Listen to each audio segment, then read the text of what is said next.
Hello and good afternoon, everyone. Every week, we talk to an expert from the fintech sector to know what is trending. For our fintech diary today, I will be talking to Nitin Gupta, founder and CEO of Uni. Hi, Nitin. Welcome to the show.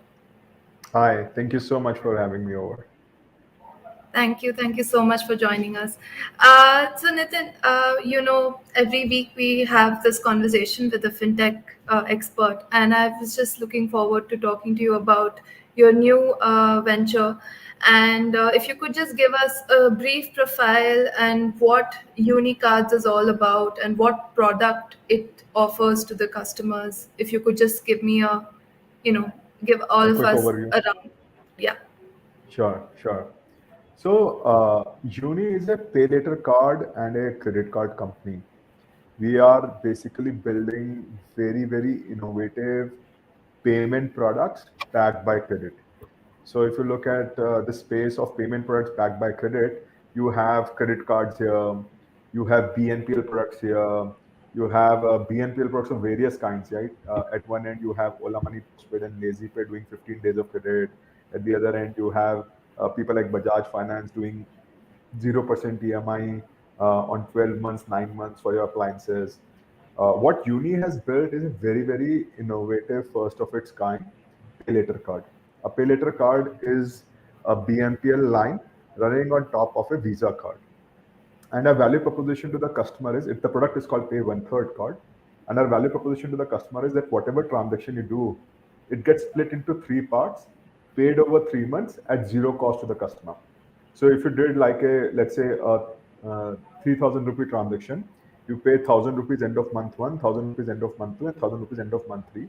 And since this is working on top of a Visa card, it works practically everywhere. And if you can pay back that 3,000 rupees end of month one itself, then you get 1% reward. So we're offering a choice to the customer between 1% reward or giving up that 1% reward and paying over 3 months. That's the first product out of our stable and first of its kind in the world. All right. So it's a BNPL card then. So what do you in your previous ventures also you've been, you know, a very you've been supportive of BNPL. Why is that? Why do you think that BNPL is the future of lending and credit? See, I fundamentally believe that when people are doing payments, payments is very mainstay, right? You make payments for practically everything. When a user can make payments backed by free credit, then that's very powerful. Remember, right? When you started probably spending, you would first spend from your bank account. You may use debit card, you may use net banking, you may use UPI, but that's how you start. Then after a certain point of time, a bank or an NBFC or an institution gives you a credit line. And using this credit line, then you start making payments. This may be a credit card, this may be a BNPL card, and so on and so forth. Now, the problem with a credit card, while it seems free, right? The way the product is structured in India has several constraints around it. It's a well-defined product where the billing happens every 30 days. You have at least one fortnight of free credit period. The value proposition to the customer is around rewards. But if in case the customer uses a credit card to manage their cash flows or smoothen out their cash flows, then it's very expensive. All credit cards in India tend to charge 40% plus GST. Now, I believe that a BNPL product is solving two major problems for a customer. The first major problem that a BNPL product has been solving for a customer is reducing the cost of credit. So if you look at Bajaj Finance 0% EMI product, right? You go to a Chroma store to buy a Samsung fridge. You could afford only a 50,000 rupee Samsung fridge, but now you can buy 80,000 rupee fridge by putting it up on 12 months zero EMI installments, right? So your affordability went up because credit made it cheaper to buy a certain product. The credit came free of cost. What Uni is doing, Uni is saying every transaction can be put for free to pay over 3 months, which means your affordability went up, or in other words, your cost of credit went down. So BNPL fundamentally reduces a customer's cost of credit when they're doing a purchase. And this cost of credit is reduced because somebody subvents it. Samsung subvents it, or the interchange that I receive on the card subvention. That's why I'm a big believer that BNPL reduces cost of credit. The second benefit of BNPL is that, at least in India, a credit card is given to very few customers. Only 40 million Indians today have a credit card. They have about 70 million cards, but only 40 million Indians do. However, there are about 200 million Indians present on the bureau. That means they have gotten access to some type of loan. So, how do you increase access to credit? A BNPL product is a great way for a customer, new to credit customer particularly, to try them out, to give them a loan, see their performance, to get them into the fold of credit. So these are two big advantages of BNPL, and that's why it is growing so fast. But there are a lot of peers and a lot of people that offer BNPL without any interest or without any, they don't offer an interest rate to the to the customer. So do you think that is a what are your views on that? Sorry, is your question that a lot of people charge interest or a lot of people do not charge interest? Now, a lot of people do not charge interest. That's the power of it, right? So how does the economics work for a So how BNPL? does the business model work then if there is no Exactly. Right. interest? Yeah. So what happens is there is some subvention coming in. Somebody is paying for that interest cost upfront. Now what happens is, let's say you go into a Chroma store and you're buying a fridge. Fridge may come from Samsung or Kelvinator or LG or anybody. Right? Now the brand says that if the customer is buying a fridge on a 6 month 0% EMI or 12 month 0% EMI, I will pay for that subvention. Now brand benefits because instead of buying a 50,000 rupee fridge, the customer is buying a 80,000 rupee fridge. And the brand says, I will subvent the cost of interest. I will pay the cost of interest to the loan provider. That may be a bank, that may be Bajaj Finance, there will be somebody else. So that way, the entire economics of the business gets worked out. Now, in my case, what is happening? I am issuing a customer a Visa card. When I issue that card, I get paid an interchange from Visa. That interchange funds those 3 months. So I am able to offer 3 months to every customer on Visa because I get paid an interchange from Visa. Interchange is the per transaction revenue that gets passed back to the issuer. So you would know, right? Whenever you swipe your card, the merchant is charged anything from 1% to 2%. A big portion of it comes back to the issuer. That is called interchange via Visa, and that interchange funds those 3 months. So that's how the business model of this entire thing works. Okay. Okay. So, what is it like right now? How it's been? How long since you've set up uni, and how has the response been? How has the business been So in terms of uni, credit and in terms of right. customers? So uni started last year in June. On Okay. June 11th, we launched Uni, and since then, Uni has grown really, really well. We focus on customers who are thick bureau customers, so very, very high quality customers. Thick bureau means that they have at least 1 year of credit presence on a credit bureau. And our partners underwrite these customers, and our average bureau score, CIBIL V3 score, is more than 770. So very, very high quality customer is offered Unispay one third card. And those spends have been on a tier. The disbursements that we are doing every month was 87 lakhs in June 2021. That was the first month of operation. And in last month, May, we crossed 500 crores. So that's been our growth in 11 months. Okay. So you mentioned that you cater to a certain set of customers. How do you choose these customers? What are your parameters or what are your factors? How do you narrow it down? Yeah, yeah. So basically, we work very closely with our lending partners to choose the customers here. The end decision is taken by a lending partner, and the decision is based on the bureau data of the customer. There are credit bureaus in India, right? You would have heard of names like CIBIL, Experian, CRIF, etc. Now, these bureaus, what happens is that whenever a customer takes any type of lending product, it may be a loan, home loan, consumer durable loan, personal loan, credit card, anything, right? Every month, the performance of that loan is reported back to the bureau. Now, when a customer comes and apply for our card, we send them to a lending partner. They pull the bureau data, and basis that bureau data, they take a decision whether to give this customer a unique A one third product or not. And only high quality customers, super prime customers, gets through. As said, the average CIBIL score of a customer is more than 770. This is not even true for an average credit card customer. If you look at a bank, particular bank, like let's say you pick up HDFC Bank or SBI card or ICICI Bank, any of these banks, and you looked at the credit card customers, and if you look at the average bureau score of a credit card customer today, right, it will land at about 700. What we're doing at 770 is many times better than an average credit card customer. All right. Okay. So, switching to another topic now, what is uni currently exploring? See, I'll tell you our underlying thesis. Our underlying belief is that the customer segments are not homogeneous.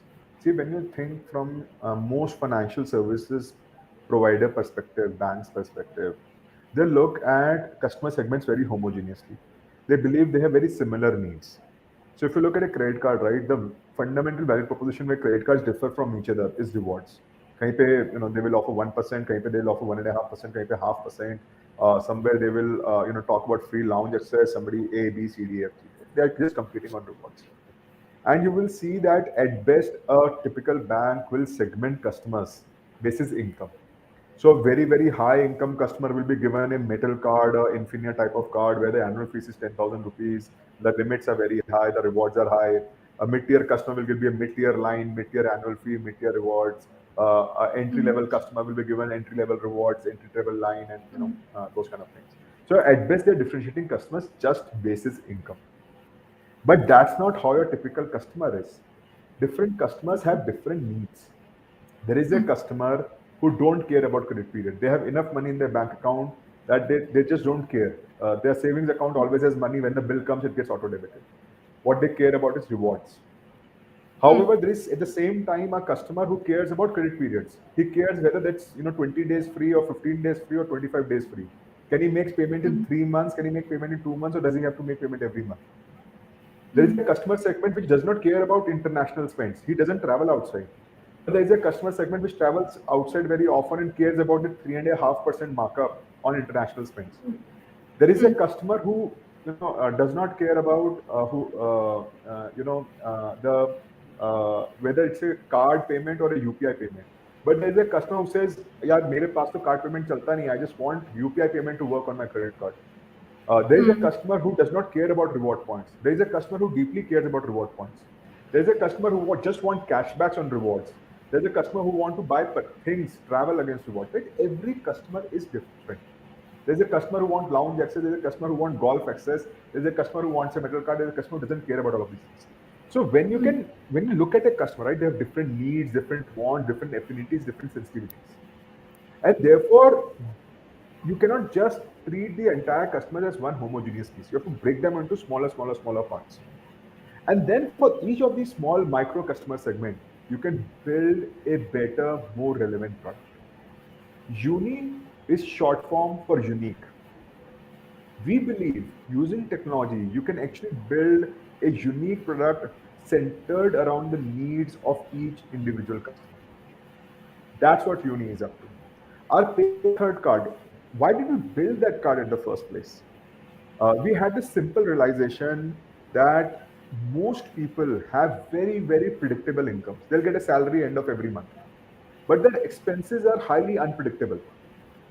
They have to put rent deposit. There's a medical emergency in the family. There is festivals, so more spends. There is sudden big travel. Anything happens, and suddenly the customer is 50,000 rupees out of pocket. What do? If they have savings, they will dip into their savings. If they can borrow from friends or family, they'll borrow from friends or family. Or they will revolve on their credit card if they have one. Now, revolving on credit card costs 47%. That's not good from any stretch of imagination. So this customer needs cash flow management. And Pay One Third card exactly does that. So it's a great card for customers who want to switch between 1% reward or paying 3. Uh, One need solved very well. We are just building more such products as Uni taking different needs into account. So what you'll see from Uni in the next 12 months is just dozens of product launches, each catering to a different need. Long answer to your short question, Nidhi, but I hope that I answered it well. Um, okay.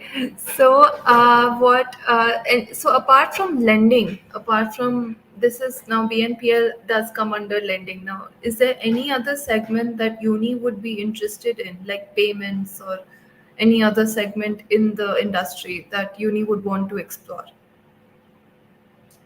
Let me tell you, Nidhi, why this is such an exciting market and therefore we don't want to distract ourselves from this market. Okay. SBI card is a listed entity, right? When they listed, I don't know the most recent valuation, but when they listed, right, they had 12 million cards and the market cap of the entity was $12 billion. A million cards were publicly getting valued at $1 billion, or one card was publicly getting valued at $1,000. If you look at HDFC Bank, 25% of the bank's profits came from the credit card business. That's a $100 billion listed bank. 15 million cards were valued at $25 billion, or one card was valued at almost 1,500 US dollars. There's 70 million plus cards in the market. If you add this up, my estimate is that the attributable market cap of these 70 million cards is about 70 billion US dollars. And this market is poised to triple up. The 70 million cards will become 200 million cards. The 40 million card holders will become 100 million card holders. And this 70 billion public market cap will become about $150 billion plus market cap. Nidhi, in my career, right, I've never seen a single TAM this large outside grocery where startups can operate. And grocery is highly fragmented. Here we'll have a handful of players going after this market. They may go after it through pay later, through BNPL, through credit card, whatever. But this is a very, very large market.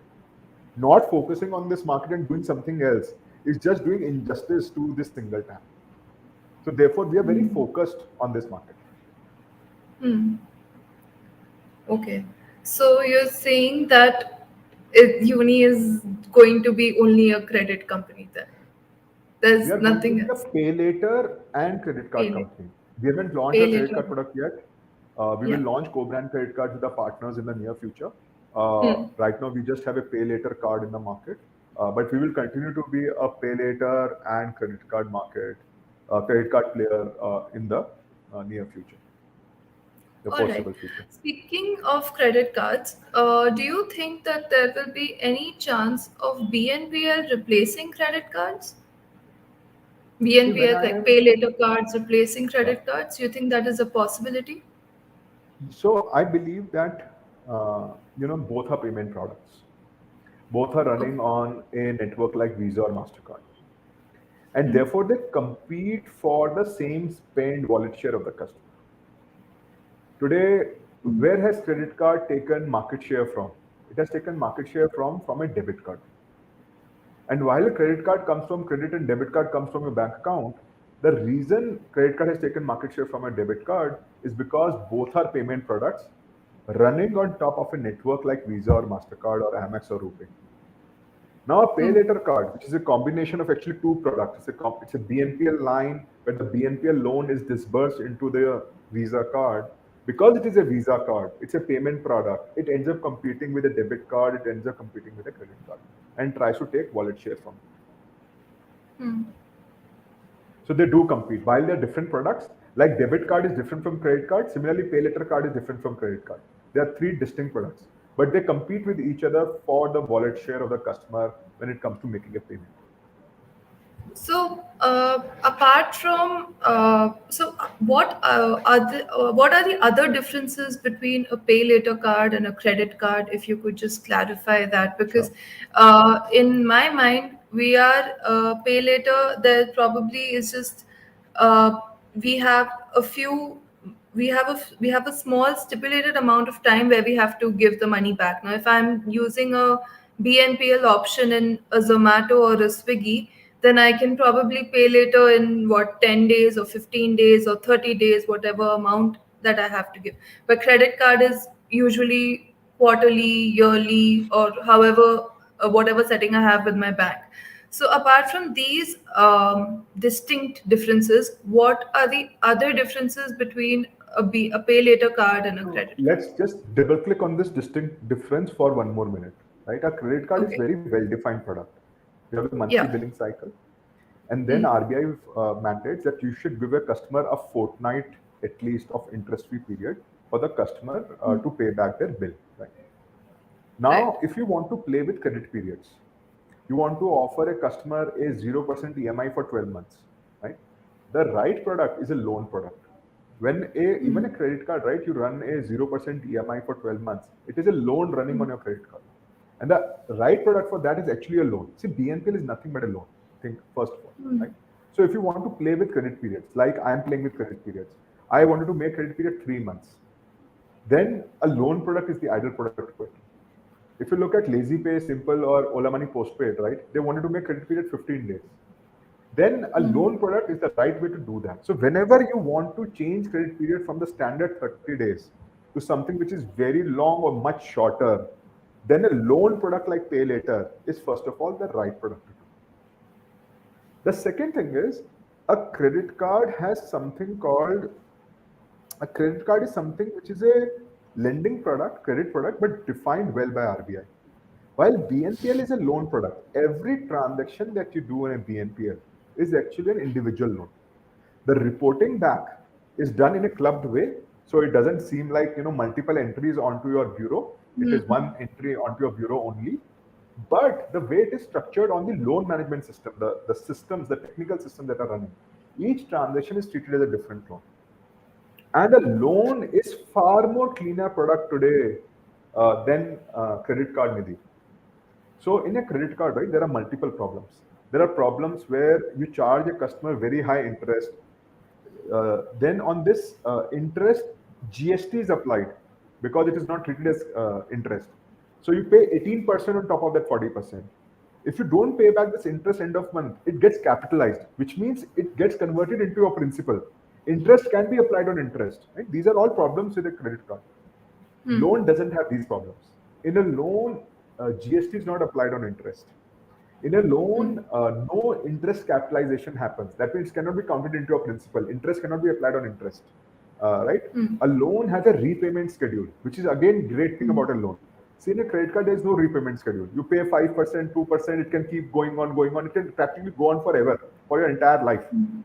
Whereas a Mm. loan will have a defined repayment schedule. You have to pay back the loan in this much time. So a loan makes the customer far more disciplined. It's far lesser cost, lesser taxes. So loan in always is actually a superior product than a credit card when the customer actually needs credit. So these are some of the differences between the two products. All right. So you mentioned that credit card is going to be your next step, like your that's going to be your next product that you Co-brand will credit be card. launching. Yes. Yeah. So how do you plan to launch this product? Do you want this to be a pure uni card, a uni It credit cannot be a card, pure or will uni you be? card. So here's the thing, right? Okay. Only banks Yeah. and two NBFCs today, SBI cards Right. and I think BOB cards can issue credit cards today, right? So credit cards can be issued Right. by very, very specific players, primarily banks. And Okay. therefore, Uni can only do that as a co-brand credit card. We partner with one of the Okay. banking partners and we launch a co-brand credit card. Okay. And when you are a co-brand, right, it's always a uni bank card, bank A, Mm. bank B, or bank C, right? So very, very clearly, that's the way it works. Okay, thanks. I did not know that. And when are we expecting this credit card? Sometime this FY for sure. Okay, that's great. Okay, and tell me more about what you see for FY 23 apart from credit cards, apart from anything. How do you see the demand? Do you see any macro risks or micro risks in your company that you think that you will be facing? Any risks that you will be facing in the near future? See, the macro environment is uncertain to say the least, right? What people are saying is that what has happened to technology stocks across the world is very similar to the dot-com crash of 2000, 2001, right? So if you go with that analogy, the next 18 to 24 months, you will see massive correction in valuation of companies. It has already happened for technology stocks. It has started to happen for IT stocks. I think it will also happen for many mainstream stocks. and therefore you will just see a larger macro market correction. Now, across the world, there is high inflationary environment, right? If you look at US, they are seeing the highest inflation in 40 years. Brazil, highest inflation 25 years. Every country, Euro, highest inflation ever, right? People are seeing inflation gone to record levels. Thankfully, in India, the inflation that we saw last month was highest in 8 years. We have dealt with this high inflation environment before. We know how to deal with this high inflation environment, I think. Right? The steps that the government is taking are all steps in the right direction. So if just talking about the macro, right? If inflation for India stays in control and we continue to show growth, it's fantastic. But across the world, given the high inflation, given the negative growth, many countries in the world may end up in a recession. So that macro will have its own playing out. It's very unpredictable how may they impact uni, but uni is growing stronger with every passing day. So that's the larger view. Now, if India also moves into hyperinflation, growth stalls, growth becomes negative, right? That will have own set of repercussions. But as of now, I don't see that as a worry. Okay. And what about internal risks and challenges? Internal risk and challenges. Which startup doesn't have any? No, like We are as in anything that you are planning to do, like tech digitization or any advancement that you're planning to do, and that is, you know, see, causing, as yeah. I said, right, a uni is a firm believer that we have to build products for an individual customer. So we are continuously micro segmenting the market and creating a more relevant product for each micro segment. You will see many product announcements in the near future around that. This thesis is first of its kind, Nidhi. It has never been attempted before in the world. See, many business models that you see in India, you can look either west or you can look either east, and you will find somebody has done that or is few years ahead. What we are doing in the pay later card space, the pay one third card is first of its kind in the world. The way we are micro segmenting and creating new products, this is first of its kind in the world. This kind of innovation, this kind of invention in the credit card space, the financial services, it has not happened. So what we are proving to the world that how this new business model will work, and that's a risk always, right? You are proving out a new business model versus looking west or east and saying, hey, this is business model works. Let me just do it for India. So that's a called out risk. Okay. Okay. Uh, and one last question I have for you. Uh, So you mentioned that the demand and the scope of the lending market is untapped in India. So at this moment, what do you think? How much will the demand be for BNPL in the future? Since it is still still an upcoming product. Everyone is still getting used to BNPL. So what do you think? See, while it is untapped, I don't think that the market is heavily untapped. I feel if banks are operating at X, the potential is 1.5x. So if there are 40 million cardholders in India today, it should have been probably 60 million cardholders in India today, give or take, between pay later cards and credit cards. Now, Yeah. and this market, right, this 40 million will become like 70, 80 million in the next 3, 4, 5 years. And multiplying that factor by 1.5x, the corresponding number will become 100, 120 million. That's the opportunity I fundamentally see. That 40 million going to 100, 120 million over the next 3 to 5 years. That's my view. So it's not like hugely underpenetrated, but there is meaningful opportunity on the table. All right. Okay. Thank you, Nitin. Thank you so much for joining us today. Thank you. Thanks for having me, Nidhi. Really appreciate it. Thank you. Thank you. Yeah. Thank you Bye. so much. Bye.